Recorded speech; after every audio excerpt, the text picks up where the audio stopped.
ಇವತ್ತು ನಮ್ಮ ಯತೀಂದ್ರ ಸಿದ್ದರಾಮಯ್ಯ ಅಭಿಮಾನಿ ಬಳಗದಿಂದ ನನಗೆ ನಮ್ಮ ಯತೀಂದ್ರ ಅವ್ರಿಗೆ ಮತ್ತು ಅನಿಲ್ ಚಿಕ್ಕಮಾದ ಅವ್ರಿಗೆ ಒಂದು ಅಭಿನಂದನೆ ಸಮಾರಂಭನ ಏರ್ಪಾಡು ಮಾಡಿದರು.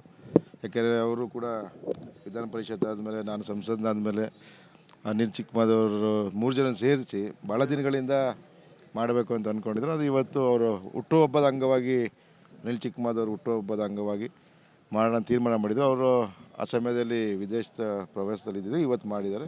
ಅವರು ನಮಗೆ ಬೆಂಬಲವನ್ನು ಮತ್ತೊಂದು ಪ್ರೋತ್ಸಾಹವನ್ನು ಅಂದರೆ ಅಭಿನಂದನೆ ಅಂದರೆ ಅದೊಂದು ಜವಾಬ್ದಾರಿ ಹೆಚ್ಚಿಸುವಂಥ ಒಂದು ಕೆಲಸ. ಅದರಿಂದ ಇವತ್ತು ಅದನ್ನು ಏರ್ಪಾಡು ಮಾಡಿದ್ದಾರೆ. ಸರ್, ಇವಾಗ ಚಾಮರಾಜನಗರ ಜಿಲ್ಲೆ ಹಿಂದುಳಿದ ಜಿಲ್ಲೆ ಅಂತ ಒಂದು ಅಣೆಪಟ್ಟಿಯನ್ನು ಅಂಟಿಸ್ಕೊಂಡಿದೆ. ಡ್ರೀಮ್ ಪ್ರಾಜೆಕ್ಟ್ ಏನಾದರೂ ತರ್ತಿರೋ ನೀವು? ನೋಡಿ, ನಂಜುಂಡಪ್ಪ ವರದಿಯಿಂದ ಚಾಮರಾಜನಗರ ಜಿಲ್ಲೆ ಆವಾಗಲೇ ಹಿಂದುಳಿದ ವರ್ಗದ್ದು ವಿಶೇಷವಾದ ಅನುದಾನವನ್ನು ಕೊಡಬೇಕು ಅಂತೇಳಿದ್ರೆ ಯಾವುದೇ ಸಂದರ್ಭದಲ್ಲಿ ನೀವು ಏನೇ ಒಂದು ಇದು ಮಾಡಿದ್ರೆ ಅದು ವಿಶೇಷ ಪ್ಯಾಕೇಜ್ ಕೊಡಬೇಕು ಅಂತ ಆವಾಗಲೇ ಘೋಷಣೆ ಮಾಡಿದ್ರು. ಅದರ ಅನುಗುಣವಾಗಿ ಅದು ನಡೀತಾ ಇಲ್ಲ, ಅದು ಕೊಡ್ತಾ ಇಲ್ಲ. ನಾವು ಕೂಡ ಈಗಾಗಲೇ ನಾವು ಸಿದ್ದರಾಮಯ್ಯ ಸ್ವಾಮಿ ಭೇಟಿ ಮಾಡಿ HT ಕೋಟೆಯಿಂದ ಶುರುವಾಗಿ ಕೋಟೆ, ನಂಜನಗೂಡು, ವರುಣ, ನರಸೀಪುರ, ಈ ಕಡೆ ಕೊಳ್ಳೇಗಾಲ, ಅನ್ನೂರು, ಈ ಕಡೆ ನಂಜನಗೂಡು, ಗುಂಡ್ಲುಪೇಟೆ ಗಂಟ ಸುಮಾರು ಯಾರ್ಯಾರು ವ್ಯವಸಾಯ ಮಾಡದೆ ಬರಡು ಭೂಮಿ ಆಗಿದೆಯಲ್ಲ ಅದನ್ನೆಲ್ಲ ಒಂದು ಪ್ರಾಜೆಕ್ಟ್ ರೆಡಿ ಮಾಡಿಸಿದ್ದೀನಿ.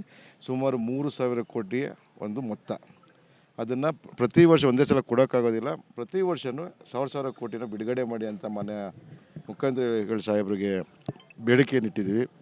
ಅದಕ್ಕೆ ಖಂಡಿತವಾಗಿ ಮಾಡಿಕೊಡ್ತೀನಿ ಅಂತ ಹೇಳಿದರೆ ಅದೊಂದಾದರೆ ಅಲ್ಲಿನ ಭಾಗದ ರೈತರಿಗೆ ನೀರಾವರಿಯಲ್ಲಿ ಯಾಕಂದರೆ ಎಷ್ಟೊಂದು ಈ ಒಳಗಡೆ ಹೋಗುವಂಥದ್ದು ಈ ನಾಲೆಗಳೇನಾಗಿದೆ ಎಲ್ಲ ದುರಸ್ತಿ ಮಾಡ್ದೇನೆ, ಅದಕ್ಕೆ ನೀರು ಹೋಗ್ದೇನೆ ಎಲ್ಲ ಒಂಥರ ಪಾಳು ಬಿದ್ದಂಗೆ ಆಗಿದೆ.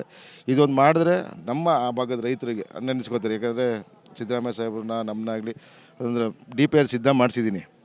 ಇಂಜಿನಿಯರ್ಸ್ ಕಳಿಸಿ ಎಲ್ಲರೂ ಎಕ್ಸ್ಪರ್ಟ್ ಕಳಿಸಿ 3,000 ಕೋಟಿ ಅದೊಂದು ಮಾಡಿದ್ರೆ ಅನುಕೂಲ ಆಗುತ್ತೆ ಅನ್ನೋದು ನಮ್ಮ ಭಾವನೆ. ಸರ್, HD ಕೋಟೆ ವಿಧಾನಸಭಾ ಕ್ಷೇತ್ರದಲ್ಲಿ ಅತಿ ಹೆಚ್ಚು ಮತ ಪ್ರಮಾಣ ನಿಮಗೆ ಬೆಂಬಲ ಸೂಚಿಸಿದರೆ ಕೋಟೆ ಅಭಿವೃದ್ಧಿ ಯಾವ ರೀತಿ ಕ್ರಮಗಳು ಕೈಗೊಳ್ತೀರಿ? ನೋಡಿ, ನಮ್ಮ ಅನಿಲ್ ಚಿಕ್ಕಮಾದವರ ಒಂದು ಶ್ರಮ, ಅವರು ಕೂಡ ಒಂದು ದಾಖಲೆಯನ್ನು ನಿರ್ಮಾಣ ಮಾಡಿದಂಥದ್ದು. ಸತತವಾಗಿ ಕೋಟೆಯಲ್ಲಿ 2 ಬಾರಿ ಅಂದರೆ ಕಂಟಿನ್ಯೂಸ್ ಆಗಿ ಗೆದ್ದಂಥದ್ದು ಯಾರೂ ಇಲ್ಲ.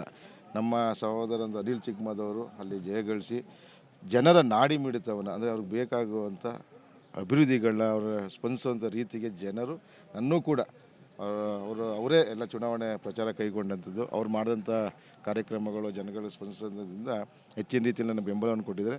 ಮುಂದೆ ಅದೇ ಅಲ್ಲಿ ನಮಗೆ ಮುಖ್ಯವಾಗಿ ಆಡಿಗಳಿವೆ, ಆಡಿಗಳದ್ದು ಪ್ರಾಬ್ಲಮ್ ಇದೆ. ಈಗ ಮೊನ್ನೆ ಒಂದು ತಮ್ಮ ಮಾಧ್ಯಮದಲ್ಲಿ ನೋಡಿದೆ, ನಿಂತಿರೋ ನೀರನ್ನೇ ಕುಡಿಯುವಂಥ ಪರಿಸ್ಥಿತಿಗಳು, ಹಲವಾರು ಆಡಿಗಳು ಪ್ರಾಣಿಗಳು ಬಂದು ಅಲ್ಲಿ ನೀರನ್ನೇ ಉಪಯೋಗಿಸುವಂಥ ಪರಿಸ್ಥಿತಿ ಇತ್ತು. ಅದನ್ನು ಮೇಯ್ನಾಗಿ ನಮಗೆ ಆಡಿಗಳು ಮತ್ತು ಪ್ರಾಣಿಗಳು ಮತ್ತು ಮಾನವರ ಸಂಘರ್ಷಗಳು ಆಗಾಗ ನಡೀತಾ ಇರೋಂಥದ್ದು. ಅದನ್ನು ತಡೆಗಟ್ಟಿನಲ್ಲಿ ನಮ್ಮ MLA ಕೂತಿ, ಯಾಕಂದ್ರೆ ಕೇಂದ್ರದಲ್ಲಿ ಟ್ರೈಬ್ಸ್ಗೆ ವಿಶೇಷ ಅನುದಾನ ಇದೆ, ಅದು ಯಾರೂ ಕೂಡ ತರೋಂಥ ಪ್ರಯತ್ನ ಮಾಡಿಲ್ಲ. ನಾನು ಈ ಸಲ ಮಾರ್ಚ್ 10ರಿಂದ ಬಜೆಟ್ ನಡೀತದೆ, ಆಗ ಸಂಬಂಧಪಟ್ಟ ಸಚಿವರನ್ನ ಭೇಟಿಯಾಗಿ ಹೆಚ್ಚು ರೀತಿಯ ಅನುದಾನವನ್ನು ತರೋಕ್ಕೆ ಪ್ರಯತ್ನ ಪಡ್ತೀನಿ.